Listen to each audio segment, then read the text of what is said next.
आइए बच्चों, हम परसेंटेज के ऊपर एक प्रश्न देखें। प्रश्न है, चीनी के मूल्य में 18% की कमी हो जाने पर एक व्यक्ति 4500 रुपये में 16.2 किलोग्राम चीनी अधिक खरीदता है। तो चीनी का नया मूल्य बताओ। 18% कमी का मतलब है 18/100, और इसे जब हम 2 से काट देंगे तो 2 नेमा 18 और 2 का 50 टाइम्स 100 होता है, तो ये 50 हो गया। 9/50, 9/50 का मतलब है कमी होने पर हम क्या करेंगे, इसको घटाएंगे। तो 50 में से 9 घटाएंगे तो 41 आएगा, और 41/50 ये कमी पर हमें मिल गया। अब मूल्य जो है पहले कितना था ये लिखेंगे, और अब कितना है ये लिखेंगे।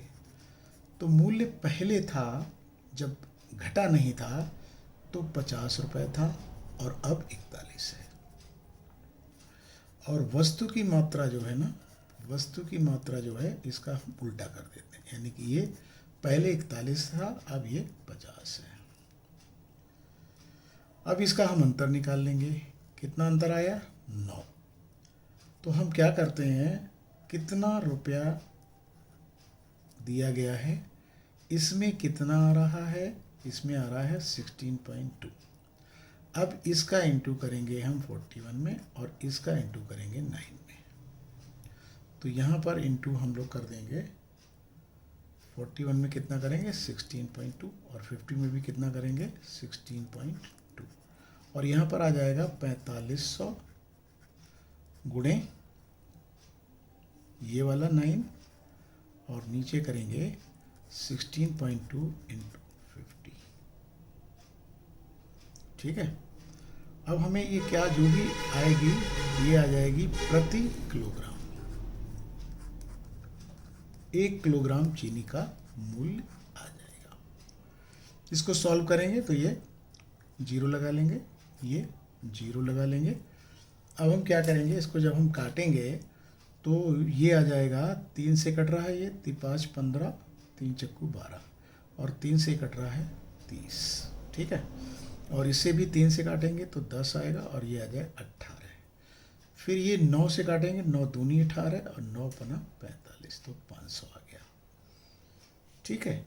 और ये इतना ही रख देंगे, 5082। यहाँ काटेंगे तो यहाँ भी ऐसे ही काटेंगे, 1 0 से 1 0 कट गया, और 5 से ही काटेंगे तो 5 नेम 45, 900। और ये 3 से काटेंगे, 3 5 15, 3 4, ये 3 त्रिका। फिर ये 18 3 54, 18 पंचे 90, और 3 से 3 काट देंगे तो ये आ गया 50 रुपये प्रति किलोग्राम। ये ध्यान रखने की बात है कि ये जो है मूल्य आया अब का आया, और अब है ये 50 रुपये प्रति किलोग्राम। तो आपका उत्तर सही है, 50 किलोग्राम, 50 रुपये, सॉरी 50 रुपये प्रति किलोग्राम, ये आपका नया मूल्य है। तो ये जो कंसेप्ट है इसको बच्चे समझ लीजिए। कंसेप्ट क्या कह रहा है? कंसेप्ट हमारा ये कह रहा है कि इसमें कमी वाला तो आपको पता है, कमी या वृद्धि में तो हम ये निकाल लेंगे। इसको यहाँ लिख लेते हैं, मूल्य और वस्तु, ये भी आपको पता है। केवल ये अंतर जब 1 होता है तो हम यहाँ 1 लिखते हैं, नहीं है लेकिन यहाँ 1 लिखना चाहिए। 9 है तो हमने यहाँ 9 लिख लिया, ये बात ध्यान रखिए। और रुपए ये हैं, और इसमें चीनी कितनी? 16.2 किलोग्राम। तो 16.2 किलोग्राम को अगर हम भाग दे देंगे तो 1 किलोग्राम का आ जाएगा। और ये पहले का है और ये अब का है, तो पहले का तो हमें निकालना नहीं है, अब का हमें निकालना है, ये हमने निकाल लिया। इस कॉन्सेप्ट को आप समझेंगे तो सारे सवाल आप करने लगेंगे। चलिए एक सवाल और करते हैं, एक सवाल और करके देखते हैं। और वो सवाल है, अगला सवाल है, सेब के मूल्य में 25% की कमी होने पर। क्वेश्चन है हमारा, सेब के मूल्य में, सेब के मूल्य में 25% की कमी होने पर, मूल्य में कमी होगी, कमी होने पर एक ग्राहक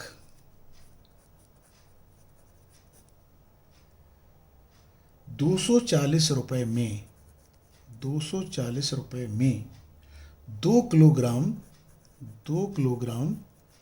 सेब अधिक खरीदता है, अधिक खरीदता है।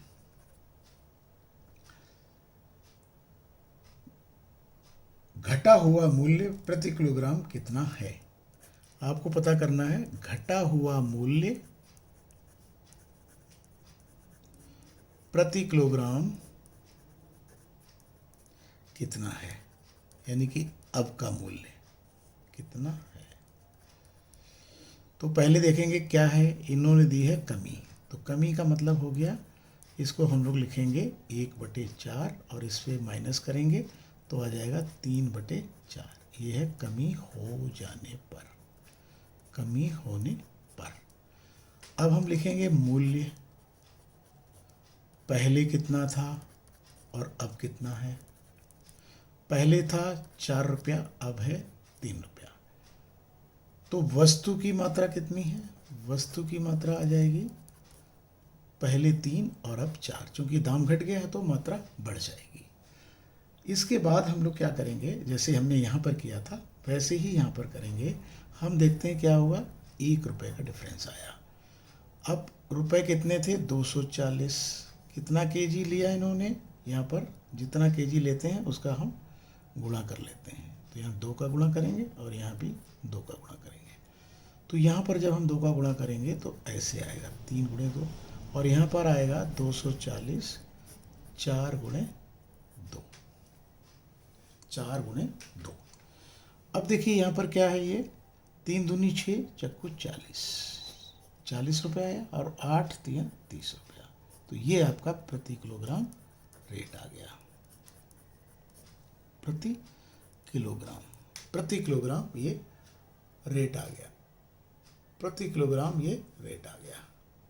ठीक है, तो ये हमारा तरीका है। इसको आप फिर समझ लीजिए, यहाँ अगर 1 है तो यहाँ पर हम इंटू 1 करेंगे, यहाँ भी इंटू 1 करेंगे। अगर यहाँ 9 था जब, तो हमने यहाँ 9 का इंटू किया। यहाँ 3 होता तो 3 का इंटू करेंगे। ठीक है, तो ये हमारा आ गया, अब का मूल्य आ गया 30 रुपये प्रति किलोग्राम। ये आपका सही उत्तर है, सही उत्तर है। इस मेथड को आप सीख लीजिए, ये मेथड बहुत इंपॉर्टेंट है। अगला प्रश्न एक और देख लेते हैं। यदि मिटाने वाली रबड़ों, यदि क्वेश्चन है हमारा, यदि मिटाने वाली रबड़ों, रबड़ों का मतलब इरेजर्स, रबड़ों के भाव में, रबड़ों के भाव में, भाव मतलब मूल्य में, के भाव में 25% कमी हो जाए, 25% कमी हो जाए, 25% कमी हो जाए। अगर 25% कमी हो जाए तो कोई व्यक्ति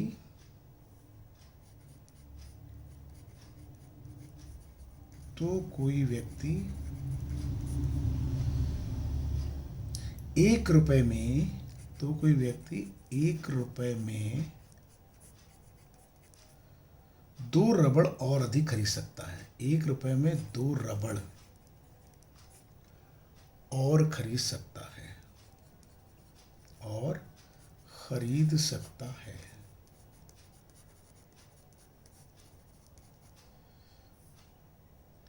दो रबड़ और खरीद सकता है। तो ₹1 में प्राप्त रबड़ों की संख्या कितनी है?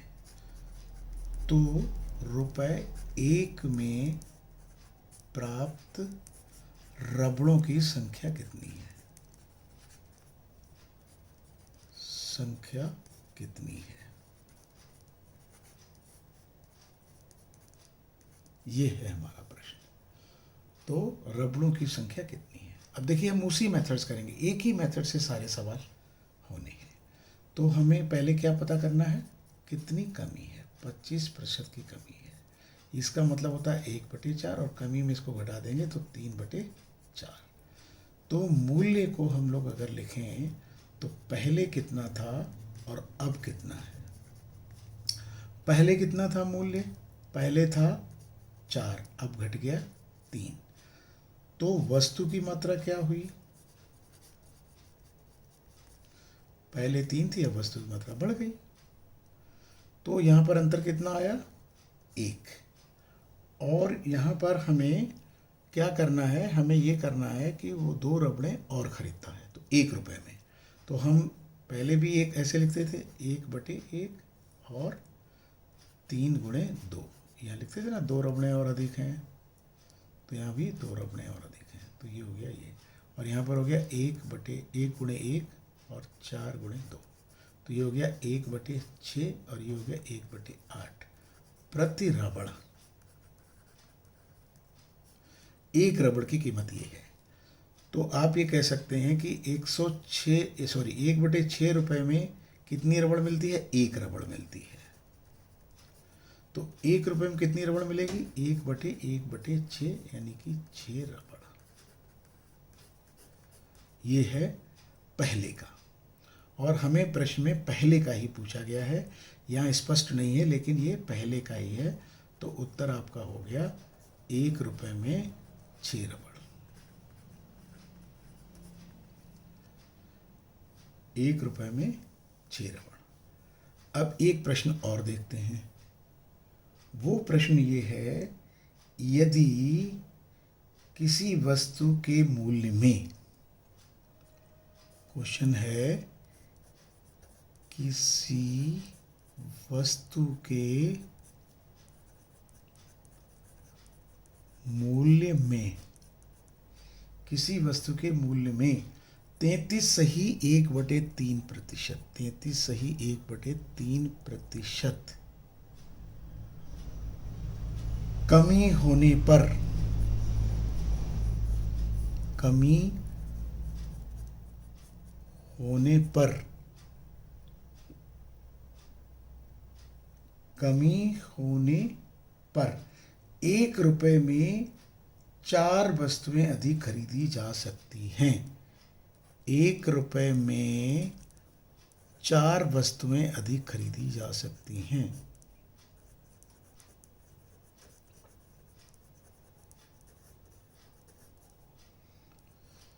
जा सकती हैं।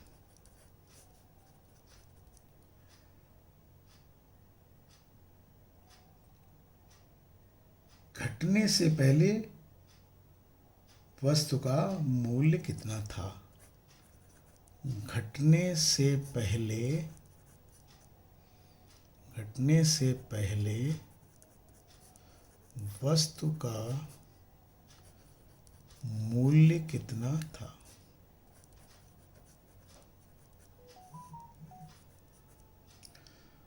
घटने से पहले वस्तु का मूल्य कितना था? तो सबसे पहले हमारा क्या है? 33 सही 1/3% क्या है? हमारी कमी है। तो इसको हम लिखेंगे 100/3% कमी। इसको हम लोग लिखेंगे 100/3, फिर बटे 100 को लिख देंगे गुणे में 100, और ये आ जाएगा 1/3। और कमी के लिए क्या करेंगे? ऐसे करेंगे, तो कमी आ जाएगी 2/3 कमी होने पर, कमी होने पर। तो फिर वही हम लिखेंगे, मूल्य लिखेंगे और वस्तु लिखेंगे, पहले लिखेंगे और अब लिखेंगे। तो इन्होंने क्या, मूल्य घटने से पहले, यानी कि पहले वाला पूछा, अब वाला नहीं पूछा। तो पहले क्या था? ये था 3 और अब हो गया 2, और वस्तु क्या 2 थी, अब हो गया 3। तो यहाँ कितना अंतर आया? 1। अब 1 रुपये में 4 वस्तुएं अधिक खरीदता है, ठीक है। तो यहाँ पर हम गुणा कर देंगे 4 का, यहाँ गुणा कर देंगे 4 का। तो यहाँ 1 रुपया और ये वाला गुणा 1 रुपया और ये वाला 8। यहाँ पर लिखेंगे 1 जो 1 रुपया है, फिर 1 ये जो अंतर है, और 3 × 4। तो ये आ गया 1/8 और ये आ गया 1/12 प्रति वस्तु, प्रति वस्तु। तो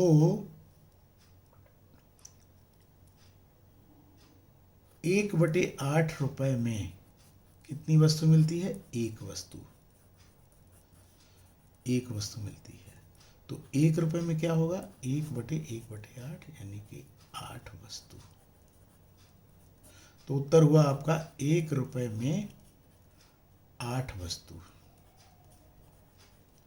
और देखो ये कब की आ रही, पहले पहले पहले पहले ये, तो ये पहले वाली वस्तु कीमत है, पहले वाली दर। इसको समझिए बेटा, जब नहीं समझ में आएगा तो आप कल की क्लास में पूछ लेना।